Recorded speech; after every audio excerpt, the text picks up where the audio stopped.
जे के चैप्टर 259 के लीक्स हमारे पास आ चुके हैं और इस चैप्टर को पढ़कर तुम और मैं और हर कोई बेहद तकलीफ से गुजरने वाला है, क्योंकि इस चैप्टर में हम चोसो को आखिरी बार देखने वाले हैं। तो चैप्टर स्टार्ट होता है यूजी, चोसो और कामो से, जहां पर यूजी चोसो से कहता है कि तुम मुझे कन्वर्जेंस सिखाओ। पर हम सब जानते हैं कि चोसो कितना अच्छा टीचर है, इसलिए वो यूजी को कन्वर्जेंस नहीं सिखा सकता और ना ही ब्लड मैनिपुलेशन और ना ही कुछ और। लेकिन यूजी के लिए चोसो से अच्छा भाई कोई नहीं हो सकता, ये तो हम मानते ही हैं। तो यहाँ पर चोसो तो नहीं सिखा सकता, लेकिन कामो यूजी को क्लियरली एक्सप्लेन कर देता है कि ये कन्वर्जेंस क्या चीज होता है और ब्लड मैनिपुलेशन कैसे काम करता है। फिर चोसो कहता है कि मैं यूजी को सुपरनोवा अटैक का यूज करना सिखाऊंगा, लेकिन कामो चोसो को डांटकर चुप करा देता है और कामो कहता है यूजी अभी तुम्हें सिर्फ ब्लड मैनिपुलेशन का यूज करके खुद को हील करना सीखना चाहिए और अपने वुंड, अपने जख्म को भरना चाहिए। और यहाँ पर चोसो सैड हो चुका है क्योंकि वो यूजी को कुछ भी सिखा नहीं पा रहा। लेकिन कोई बात नहीं भाई चोसो,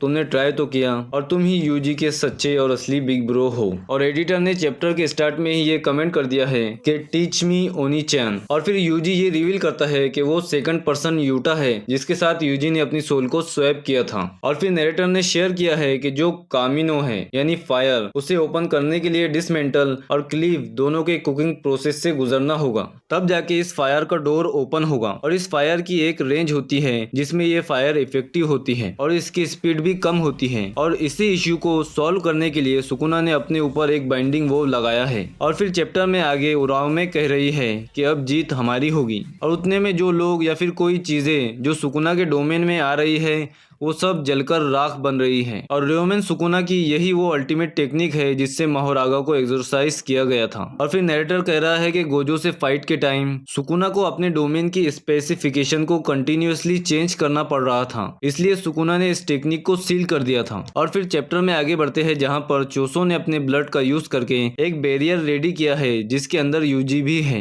ताकि वो सुकुना की फायर से बच सके। लेकिन इसका रिजल्ट बहुत बुरा होने वाला है और वो है चोसो की डेथ। और फाइनली चोसो यहाँ पर मर चुका है क्योंकि जो बैरियर उसने बनाया था उसे बनाने में चोसो का सारा ब्लड चला गया। इसके कारण चोसो अपनी मौत से जा मिला। और मरने से पहले चोसो और यूजी के बीच एक छोटा सा कन्वर्सेशन होता है जिसमें चोसो यूजी से माफी मांग रहा है कि बड़े भाई सॉरी, मतलब छोटे, इसलिए कि तेरे ट्रेनिंग के टाइम मैं यूजलेस साबित हुआ, मैं तुझे कुछ सिखा ना सका। फिर हमें यूजी और चोसो दिखाए जाते हैं उनके इमेजिनरी सोल वर्ल्ड में, जहाँ पर चोसो यूजी की तारीफ करता है कि तुमने तो ब्लड मैनिपुलेशन मुझसे भी जल्दी सीख लिया, तुम तो कमाल हो यार। तो फिर यूजी कहता है इसका रीजन है सुकुना, क्योंकि सुकुना उसकी बॉडी यूज कर रहा था जिसके रिजल्ट में वो ब्लड मैनिपुलेशन को इतनी जल्दी सीख पाया है। और फिर चोसो कहता है कोई बात नहीं यूजी, छोटे भाई होते ही इसलिए है कि वो अपने बिग ब्रदर को सरपास कर सके। लेकिन यूजी चोसो को डांटते हुए ये कहता है कि भाई अब तुम कहीं गायब नहीं हो सकते। फिर चोसो कहता है कि हाँ तुम सही हो, लेकिन मुझे सुकुमो से माफी मांगने की जरूरत है। और फिर चोसो यूजी से सॉरी कहता है इस बात के लिए कि चोसो ने यूजी को अकेला छोड़ दिया था। उतने में ईसो की आवाज आती है जो कहता है कि बिग ब्रदर क्या तुम वहाँ हो? तो चोसो उसे रिप्लाई करता है हाँ मैं यही हूँ। और फिर केचिजू कहता है भाई मुझे ठंड लग रही है। और फिर चोसो उसे कहता है कि कोई बात नहीं, आओ हम बातें करते हैं, अगर हम आपस में बातें करेंगे तो हमें ठंड महसूस नहीं होगी। और फिर फ्लैशबैक खत्म होता है और चोसो मरते मरते यूजी से थैंक्स बोलता है कि वो यूजी का भाई बन सका। और फिर यूजी भी चोसो को हर चीज के लिए थैंक्स अनिकी कहता है। और फिर यूजी चिल्लाता है गाइस क्या कोई यहाँ है? यूजी लाचार हो चुका है जैसे सब कुछ टूटकर बिखर चुका हो। और फिर यूजी यहाँ पर खुद को समझाना शुरू कर देता है कि चाहे कुछ भी हो जाए उसे अपना रोल प्ले करना ही होगा। फिर यूजी अपने भाई की मौत का बदला लेने के लिए खुद को मोटिवेट करता है और अपनी हौसलों की उड़ान भरने वाला होता है। तब वो होपलेसली सुकुना को अपनी तरफ आते हुए देखता है और इतने में यूजी का एक और भाई बैटलफील्ड पर एंटर होता है। तो तुम समझ ही गए होगे कि अब आओई तोदो एक बार फिर से मरने को, मतलब अपने भाई की हेल्प करने को आ चुका है। और इतने में एक और फ्लैशबैक दिखाया जाता है जिसमें तोदो और मेई मेई कर रहे होते हैं, मतलब डिस्कस कर रहे होते हैं कि वो लोग किस तरह लोगों को सुकुना के डोमेन से बचाएंगे। तो वो सोचते हैं कि मेई मेई के क्रो